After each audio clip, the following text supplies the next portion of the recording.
ရွှေ့ပြောင်းမြန်မာကျောင်းသားတွေအတွက်အခွင့်အလမ်းသစ် Digital Marketing ကျွမ်းကျင်မှုဖြင့်ဘဝကိုဖန်တီးကြမယ်။တငယ်ချင်းတို့အတွက်မိသားစုအတွက်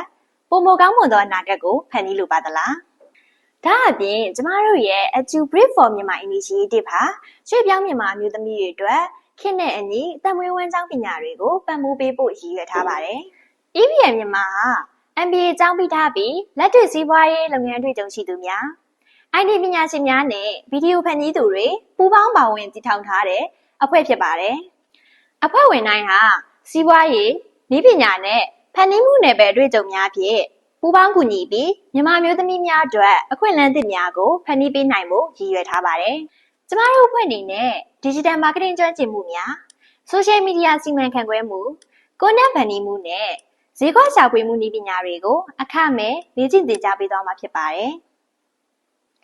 ဒါအပြင်မြန်မာလူငယ်တွေအတွက်နိုင်ငံတကာတက္ကသိုလ်ဝင်ခွင့်နဲ့ပညာရေးလမ်းညွှန်မှုတွေကိုလည်းအခမဲ့ဆောင်ရွက်ပေးသွားအောင်ပါပါ။ကျမတို့ရဲ့အစီအစဉ်ကိုစိတ်ဝင်စားရဆိုရင်ဘယ်လိုဆက်သွယ်နိုင်မလဲ။လွယ်ပါတယ်။သင်ဟာရွှေ့ပြောင်းနေထိုင်ပြီး Digital Marketing ပညာရပ်ကိုလေ့လာနေတဲ့မြန်မာမျိုးသမီးတစ်ယောက်ဆိုရင်ကျမတို့ရဲ့ online community မှာပါဝင်နိုင်မှုအတွက်